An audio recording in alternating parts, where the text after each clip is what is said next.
ইবাদাল্লাহ তুবু ইলাল্লাহ ওয়াদখুলু ফিস সিলমি কাফা ওয়ালা তাত্তাবিউ খুতুওয়াতিশ শাইতান ইন্নাহু লাকুম আদুউম মুবিন ওয়াল তানজুর নাফসুম মা কদ্দামাত লিগাদ ওয়াত্তাকুল্লাহ ইন্নাল্লাহা খাবীরুম বিমা তা'মালুন ইবাদাল্লাহ ওয়া'লামু আন্না হাযা আশ-শাহর আশ-শাহরু রাজাবুল হারাম হাযা আওয়ানুন মান ইউরিদু আন নামিয়ুল বারাকাতা ওয়া মান ইউরিদু আইয়াতু ওয়া ফীহি উরিদা রাসূলুল্লাহ সাল্লাল্লাহু আলাইহি ওয়াসাল্লাম ইলা সামাঈদ দুনিয়া কামা ক্বালা তাআলা সুবহানাল্লাযী আসরা বি'আবদিহি লাইলাম মিনাল মাসজিদিল হারাম ইলাল মাসজিদিল আকসা আল্লাযী বারাকনা হাওলাহু লিনুরিয়াহু মিন আয়াতিনা ইন্নাহু হুয়াস সামিউল বাসীর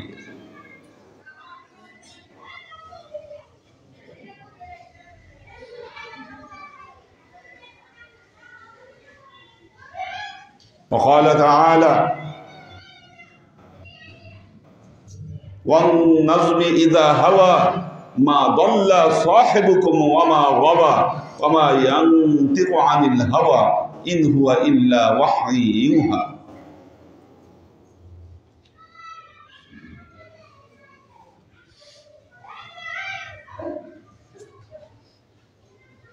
وعن عائشة رضي الله تعالى عنها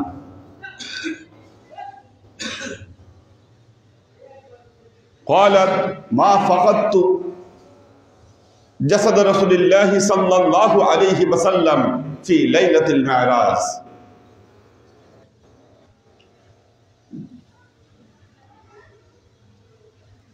وقال تعالى يا أيها الذين آمنوا اتقوا الله حق تقاته ولا تموتن إلا وأنتم مسلمون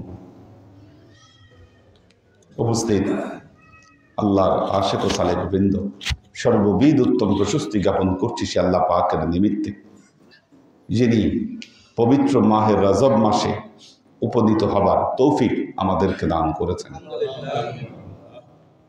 এই রজব মাসেই ঘটেছিল আল্লাহর নবীর জীবনের একটি গুরুত্বপূর্ণ মুজিজা, আমরা যেটাকে বলে থাকি মেরাজ। আল্লাহ প্রত্যেক নবীকে নবুয়াতের স্বীকৃতি স্বরূপ এক একটি মুজিজা দান করেছিলেন। মুজিজা মানে এমন এক আশ্চর্যজনক ঘটনা যাতে প্রমাণ হয় যে তিনি পয়গম্বর, তিনি নবী। প্রত্যেক নবীকে একটা অথবা দুটা করে মুজিজা দিয়েছিলেন, কিন্তু আল্লাহ তাআলা আমাদের নবীকে তার জীবদ্দশায় ৩৫০০ মুজিজা দিয়েছিলেন। এর মধ্যে কয়েকটি মুজিজার কথা পবিত্র কোরআনে বর্ণিত হয়েছে। কোরআনে বর্ণিত মুজিজাগুলো এগুলো মারাত্মক। যেমন ওয়ানশাক্কাল কমার, আল্লাহর নবী আঙ্গুলের ইশারায় চাঁদকে দ্বিখণ্ডিত করে দিয়েছেন। এটাকে অস্বীকার করলে আপনি কাফের হয়ে যাবেন। ওয়ানশাক্কাল কমার, পবিত্র কোরআন এটা যে জীবন্ত মুজিজা, এই চ্যালেঞ্জ আল্লাহ পবিত্র কোরআনে করেছেন। ওয়া ইন কুনতুম ফি রাইবিন মিম্মা নাযালনা আলা আবদিনা ফাআতু বিসূরাতিন মিন মিসলিহি ওয়াদউ শুহাদাআকুম মিন দুনিল্লাহি ইন কুনতুম সাদিকিন। আল্লাহ বলছেন, তোমাদের যদি সন্দেহ হয় এই কোরআনের ব্যাপারে, তাহলে এই কোরআনের একটা সূরার মতো সূরা তোমরা লিখে দেখাও। খালি তোমরা কেন, তোমাদের যত আরো সাথী যত আছে, তোমাদের সহযোগিতাকারী সবাইকে নিয়ে আসো, নিয়ে এসে পারলে এর একটা সূরার মতো সূরা লিখে দেখাও। ফা ইল্লাম তাফআলু ওয়ালান তাফআলু, তোমরা ইতিপূর্বে পারো নাই, কশিনকালেও পারো না। এটা মুজিজা। জীবন্ত মুজিজা আল্লাহর নবী।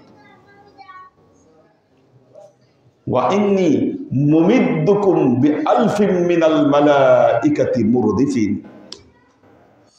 বদরের যুদ্ধের সময় আল্লাহ তার নবীকে সৈন্যবাহিনী দিয়ে ফেরেশতা পাঠায় সহযোগিতা করেছে, এটা নবীর মুজিজা। ঠিক তেমনি মেরাজের ঘটনা পবিত্র কোরআনে বর্ণিত হয়েছে, এটাও আল্লাহ নবীর জীবনে এক আশ্চর্যজনক মুজিজা। আল্লাহর নবীর এই মেরাজ দুই ভাগে বিভক্ত। একটা হলো বাইতুল্লাহ থেকে বাইতুল মুকাদ্দাস পর্যন্ত ভ্রমণ, বাইতুল মুকাদ্দাস থেকে 7 আসমান পার হয়ে আল্লাহর আরশ পর্যন্ত গমন, এটা হলো দ্বিতীয় পার্ট। প্রথম পার্ট হলো বাইতুল্লাহ থেকে বাইতুল মুকাদ্দাস পর্যন্ত ভ্রমণ। দ্বিতীয় পার্ট হলো বাইতুল মুকাদ্দাস অথবা বাইতুল্লাহ, দুটো বর্ণনা এসেছে। 7 আসমান পার হয়ে আল্লাহর আরশ পর্যন্ত ভ্রমণ, এটা মেরাজের দ্বিতীয় অংশ। প্রথম অংশকে বলা হয় আসরা, ভ্রমণ। ভ্রমণ, এই ভ্রমণ দুনিয়াতেই হয়েছিল। দ্বিতীয়টা হলো মেরাজ, ঊর্ধ্বগমন, যেটা দুনিয়াতে না, এই দুনিয়ার পরিমণ্ডল ছাড়িয়ে আল্লাহ নবী উপরের দিকে চলে গেছে। প্রথমটার বর্ণনা এসেছে সূরা বনী ইসরাঈলে, দ্বিতীয় অংশের বর্ণনা আসছে সূরা আন-নাজমে। পবিত্র কোরআনে দুটো সূরায় এর বর্ণনা এসেছে। হাদিসে যত সামান্য বর্ণনা এসেছে, খুব বেশি যে বর্ণনা আসছে তা না, কারণ এই মেরাজকে বোধগম্য হওয়া, মেরাজের তত্ত্ব বোঝা, এটা বড়ই মুশকিল ছিল। সুতরাং আল্লাহ নবী তার সিলেক্টিভ পার্সন ছাড়া মেরাজের ব্যাপারে খুব বেশি কথা বলেননি।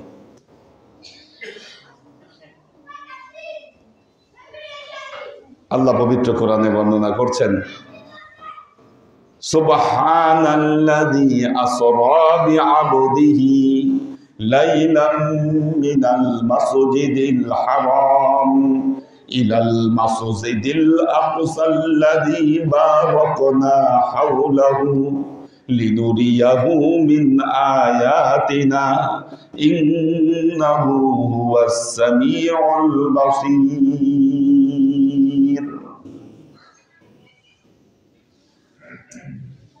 সুবহানাল্লাযী আসরা বিআবদিহি, আল্লাহর নবী বাইতুল্লাহ থেকে বাইতুল মুকাদ্দাস আবার এই পরিভ্রমণ এক রাতের মধ্যে করলেন। ফিরে এসে যখন আল্লাহর নবী এই ঘটনার বর্ণনা দিলেন, সবাই ভাবতে শুরু করলো, নবী এগুলো কি বলে, এটা কি আসলেই সম্ভব? আপনারা জানেন ইসলামের মধ্যে একটি শ্রেণীর উদ্ভব ঘটেছিল, তাদের নাম ছিল মুতাজিলা সম্প্রদায়। মুতাজিলা সম্প্রদায় এই রায় দিয়েছিল আল্লাহর নবীর মেরাজ সশরীরে হয়নি, এটি স্বপ্ন যোগে হয়েছিল। একটা জিনিস, স্বপ্ন যোগে আমরাও অনেক জায়গায় যেতে পারি। আপনি যদি স্বপ্নে চাঁদের দেশ থেকে ঘুরে আসেন, এখানে কারো বিতর্ক থাকবে? আর এটা মুজিজাও হতে পারে না। আপনি চাঁদের দেশে ঘুরে আসতে পারেন স্বপ্নে, আপনি মুহূর্তে আমেরিকা ঘুরে আসতে পারেন, এগুলো মুজিজা হবে না। সবার কাছে কনফিউশন লেগেছিল, কারণ আল্লাহ নবী বলেছেন আমি সশরীরে ভ্রমণ করেছি। আল্লাহ নবী যদি বলতেন আমি স্বপ্ন যোগে গেছি, তাহলে এখানে কারো কোনো দ্বিমত থাকতো না, আপত্তি থাকতো না, সবাই বলতো হ্যাঁ হুজুর আপনি তো ঘুরে আসতেই পারেন।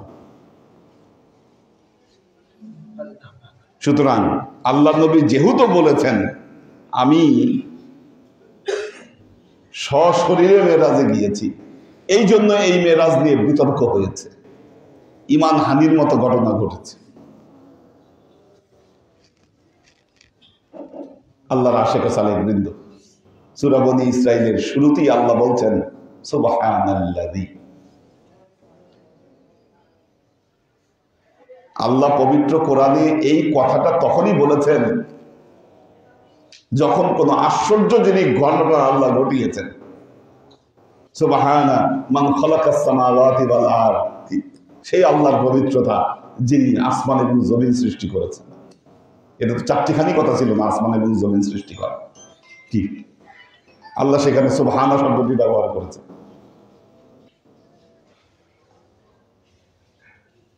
আসরা বিআবদিহি, তারপর বলছেন সে আল্লাহর পবিত্রতা যিনি তার আব্দকে ভ্রমণ করিয়েছেন। যদি স্বপ্ন যোগে ভ্রমণ হতো আল্লাহ এখানে আব্দ শব্দটা ব্যবহার করতেন না।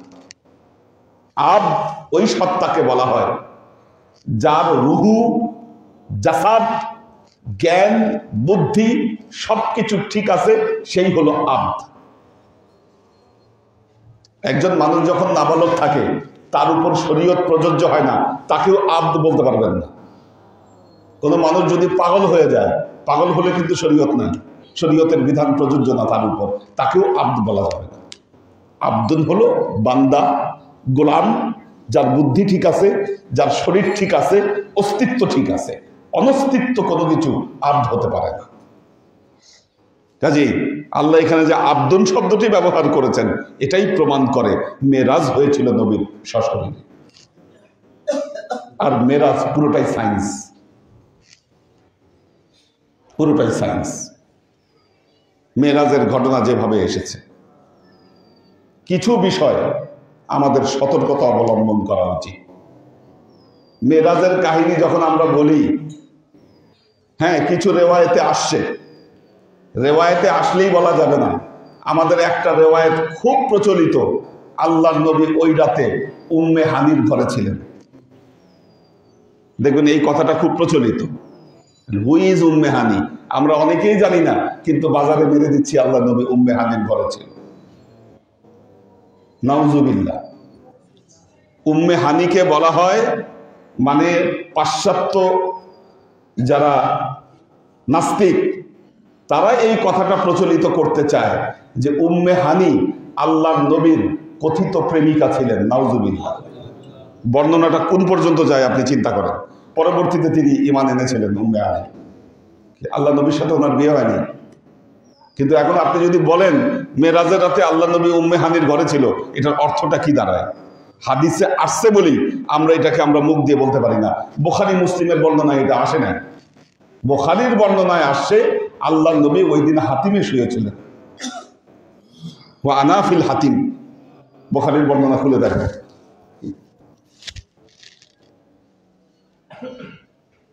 তো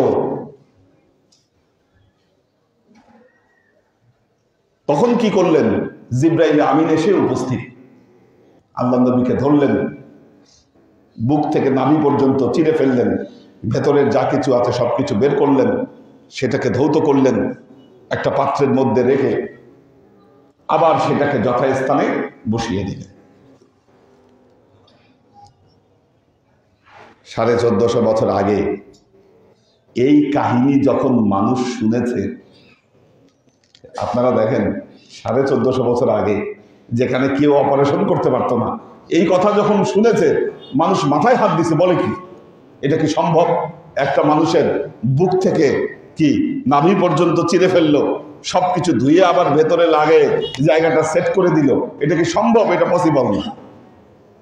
কিন্তু এখন দেখেন আমাদের ডাক্তাররা অহরহ ওপেন হার্ট সার্জারি করতেছে। আমরা আজকের যুগে এসে বিশ্বাস করি মেরাজ, সিনা সাক এটা হয়েছিল, এটা সম্ভব। এই ঘটনাকে বলা হয় সিনা সাক। আপনি বিজ্ঞান বুঝলে মেরাজ বুঝে আপনার জন্য সহজ। আল্লাহ নবী বললেন ওয়া উতিতু বিদ্দাব্বা, আমাকে একটা বাহনের কাছে নিয়ে যাওয়া হলো, ফাওকাল হেমার দুনাল বেগাল, যেটা গাধার চেয়ে বড় ছিল, ঘোড়ার চেয়ে ছোট ছিল।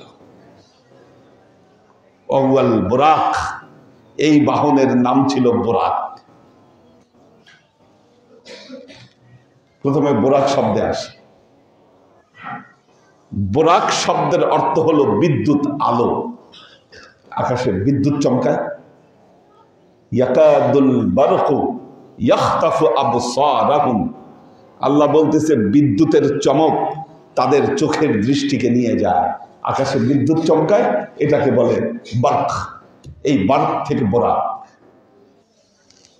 অর্থাৎ দেখেন 1450 বছর আগে কেউ জানতো না পৃথিবীতে আলোর গতি সবচাইতে বেশি। এটা বহু পরে এসে আবিষ্কার হয়েছে। আলোর গতি সবচাইতে বেশি কি সেকেন্ডে 1,86,000 মাইল আলোর গতি। এটা 1450 বছর আগে, ওই সময় কেউ জানতো না। আল্লাহর নবী যদি নিজে বানায় এই বোরাকের নাম বলতেন, বোরাকের নাম কখনো বোরাক বলতেন না। আল্লাহ তো জানেন কিসের গতি বেশি, আল্লাহই নাম নবীকে জানিয়েছেন এই বাহনের নাম হলো বোরাক, অর্থাৎ ওই বাহন আলোর গতিতে চলতে সক্ষম ছিল। কি আবার দেখেন দুনাল বেগাল ফাউকাল ফাউকাল হেমার, দুনাল বেগাল, ঘোড়ার চেয়ে ছোট, গাধার চেয়ে বড়, মানে ছোট একটা ফাইটারের সমান আকাশ দিয়ে যে ফাইটার উড়ে যায়। আল্লাহ নবী এমন এক বাহন তার জন্য পাঠিয়েছে। কি জিব্রাইলকে নিয়ে সাওয়ার হলেন, বললেন এত দ্রুত চলছিল মনে হচ্ছিল চোখের দিগন্ত যেখানে শেষ হয়ে যাচ্ছে এক লাফে সেই জায়গায় চলে যাচ্ছে এই বোরা। 3 জায়গায় যাত্রা বিরতি করলেন। প্রথম একটা জায়গায় জিব্রাইল আমিন সহ নামলেন। জিব্রাইল আমিন বললেন, আল্লাহ নবী বলছেন অবান নাখলা, ওই জায়গাটা ছিল খেজুরে পরিপূর্ণ, খেজুর গাছে পরিপূর্ণ নাখলা। ওই জায়গায় 2 রাকাত নামাজ পড়তে বললেন, আর বললেন ইয়া রাসূলুল্লাহ আপনি কি জানেন এই জায়গা কোন জায়গা? আপনি কিছুদিন পর এই জায়গায় হিজরত করে আসবেন, এই জায়গার নাম এখন ইয়াসরিব। আপনি যখন হিজরত করে আসবেন তখন এই জায়গার নাম হবে মদিনাতুন নবী, নবীর মদিনা, নবীর শহর হবে এই জায়গার নাম। আমাদের মদিনায় 2 রাকাত নামাজ পড়লেন। এরপরে আবার আরেক জায়গায় যাত্রা বিরতি করলো। আল্লাহ নবী বললেন ওই জায়গার নিচে ছাই ছাই, সেখানে 2 রাকাত নামাজ পড়ালেন। ওই জায়গায় জানালেন এই জায়গাটা হলো হযরত মুসা আলাইহিস সালামের সাথে সম্পর্কিত তুরে সাইনা, এটা তুর পাহাড়। আরেক জায়গায় যাত্রা বিরতি করলেন। জিব্রাইল আমিন জানালেন এই জায়গার নাম বাইতুল লাহাম, আমরা যেটাকে বলি বেথলহাম। বেথলহাম, ওখানেও যাত্রা বিরতি করলেন। এরপর চলে গেলেন বাইতুল মুকাদ্দাস। বাইতুল মুকাদ্দাস আল্লাহ নবী গিয়ে দেখলেন বাইতুল মুকাদ্দাসে সেখানে অনেক অনেক বাহন আগে থেকেই আছে। যথাস্থানে বাহন রাখলেন, বাইতুল মুকাদ্দাসের ভেতরে প্রবেশ করলেন এবং দেখলেন সেখানে লোকে লোকারণ্য, লোকে লোকারণ্য। নামাজ হবে, আজান দেওয়া হলো, ইমামতি কে করবে? জিব্রাইল আমিন এসে আল্লাহর নবীকে হাত ধরে মুসাল্লায় দাঁড় করায় দিলেন, বললেন আপনি হবেন ইমাম। আর ওই মসজিদে উপস্থিত ছিল 1,24,000 পয়গাম্বর, ইমামুল মুরসালিন। আল্লাহর নবীকে যে বলা হয় তিনি সমস্ত মুরসালিন, সমস্ত নবীদের ইমাম ছিলেন মুহাম্মদ মুস্তাফা সাল্লাল্লাহু আলাইহি ওয়াসাল্লাম। নামাজের ইমামতি করলেন। সালাম ফিরানোর পর সবার সাথে কুশল বিনিময় করলেন, কুশল বিনিময় করলেন। হুরপরীদের সাথে দেখা হলো। আল্লাহ নবীকে সেখানেই 3টা পেয়ালা দেওয়া হলো, দুধ, আসাল, মধু, শারাবান তাহুরা, 3টা পেয়ালা দেওয়া হলো আল্লাহ নবীর সামনে। আল্লাহ নবী দুধকে বেছে নিলেন। জিব্রাইল আমিন জানালেন আপনি ফেতরাতের ধর্মকে নির্বাচন করলেন। ফেতরাত স্বভাবজাত ধর্ম। আমাদের ধর্মটা এমন, আমাদের বৈষয়িক কাজকর্মের মধ্যে আমরা ধর্ম পালন করতে পারি। নামাজে আসার আগে গোসল করেছেন, আল্লাহ নবীর সুন্নত অনুযায়ী বিসমিল্লাহ বলে কি ডান পাশ থেকে গোসল শুরু করলে ওটা ইবাদত।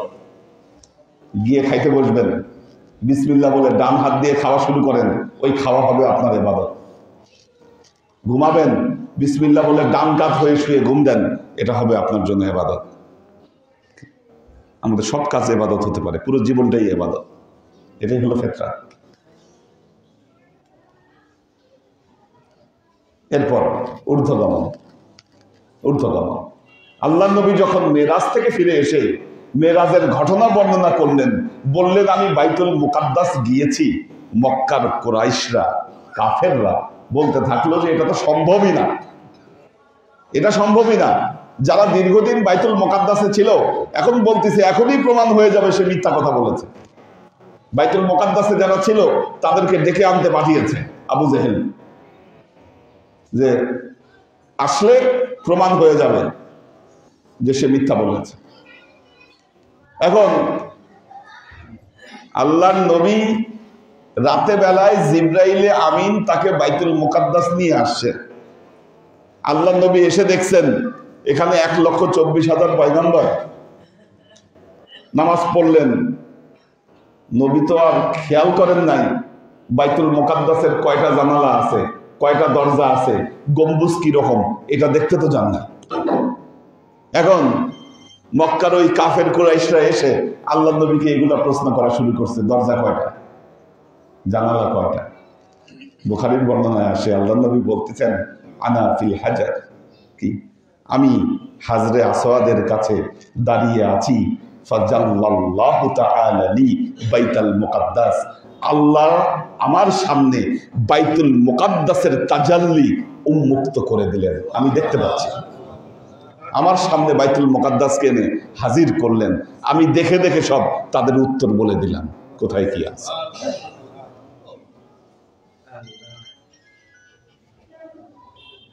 আল্লাহর আশিক ও সালেক বৃন্দ, মেরাজ নিয়ে আল্লাহ তৌফিক দিলে সামনের জুমা ইনশাআল্লাহ আলোচনা করব। বারাকাল্লাহু লানা ওয়া লাকুম ফিল কুরআনিল আযীম ওয়া নাফা'ানা ওয়া ইয়্যাকুম লাআয়াতি ওয়া যিকরিল হাকীম ইন্নাহু তাআলা জাওয়াদুন কারীমুম মালিকুন ওয়া রাউফুর রহিম।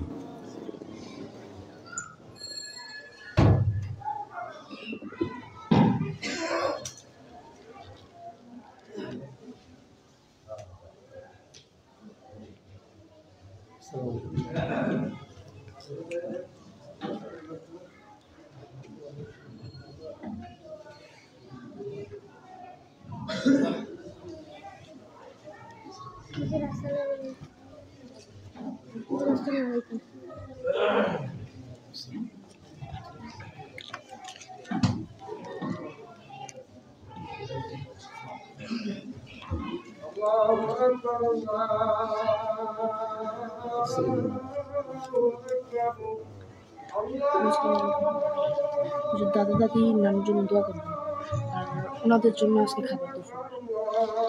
ওনারা দরবারে মুড়ি ছিলেন, দাদা আর দাদি।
الحمد لله رب العالمين المالك الديان الذي فضل زمانا على زمان كما فضل مكانا على مكان وإنسانا على إنسان والحمد لله الذي جعل رجبا للاستغفار من الذنوب وثنى شعبانا لإصلاح العيوب وثلثهم رمضانا للتنبير القلوب وأخفى فيهما ليال لمواهب كرامته من الشروق إلى الغروب فنشهد أن لا إله إلا الله وحده لا شريك له ونشهد أن سيدنا وسندنا ونبينا محمدا صلى الله عليه وسلم فصلى الله تعالى عليه وعلى آله وأزواجه وذريته وأهل بيته وأحبابه وأصحابه الأجمعين إلى يوم القيامة.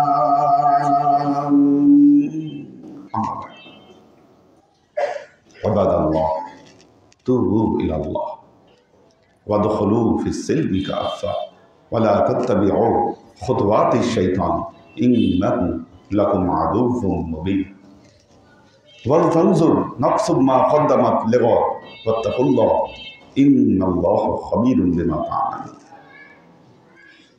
عباد الله واعلموا أن هذا الشهر رجب الحرام هذا أمان من يريد أن نمي البركة ومن يريد أيته وفيه ولد رسول الله صلى الله عليه وسلم إلى السماء الدنيا. عباد الله فاتعظوا بنصيحتي كما أخبركم الآن بخطبتي. بارك الله لنا ولكم في القرآن العظيم ونفعنا وإياكم لآيات وذكر الحكيم إنه تعالى جواد كريم مالك بالرؤوف الرحيم.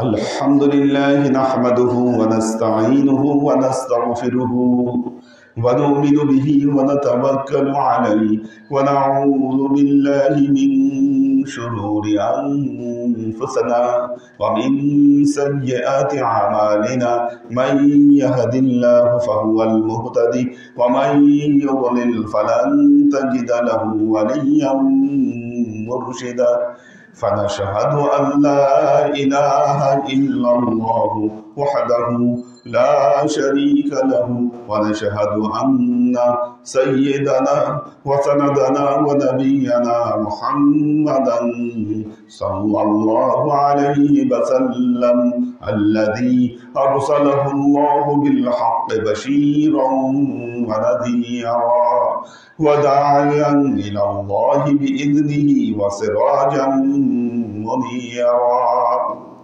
وقال تعالى إن الله وملائكته يصلون على النبي يا أيها الذين آمنوا صلوا عليه وسلموا تسليما اللهم صل على محمد وعلى آل محمد كما صليت على إبراهيم وعلى آل إبراهيم إنك حميد مجيد اللهم بارك على محمد وعلى آل محمد كما باركت على إبراهيم وعلى آل إبراهيم إنك حميد مجيد اللهم صل وسلم وراحم وبارك على سيدنا ونبينا وشفيعنا وحبيبنا وقرة أعيننا محمد صلى الله عليه وسلم وعلى آله وأزواجه وذرياته وأهل بيته وأحبابه وأصحابه الأجمعين إلى يوم القيامة خصوصا على صاحب الصدق آمن المؤمنين أبي بكر الصديق رضي الله تعالى عنه وعلى صاحب العدل والإحسان آمن المؤمنين عمر بن الخطاب رضي الله تعالى عنه وعلى صاحب الحياء والإيقان آمن المؤمنين عثمان بن عفان رضي الله تعالى عنه وعلى صاحب الحلم والعلم والعرفان آمن المؤمنين علي بن أبي طالب رضي الله تعالى عنه وعلى تمام العشرة المبشرة والتابعين المهديين اللهم اهد أئمة المسلمين إلى سنة رسول الله صلى الله عليه وسلم اللهم اغفر أئمة المسلمين مغفرة ظاهرة وباطنة اللهم أعز الإسلام والمسلمين اللهم أت أئمة المسلمين فلاحا عظيما اللهم احفظ المؤمنين والمؤمنات في كل بلاد اللهم انصر من نصر دين محمد صلى الله عليه وسلم واجعلنا منهم واخذل من خذل دين محمد صلى الله عليه وسلم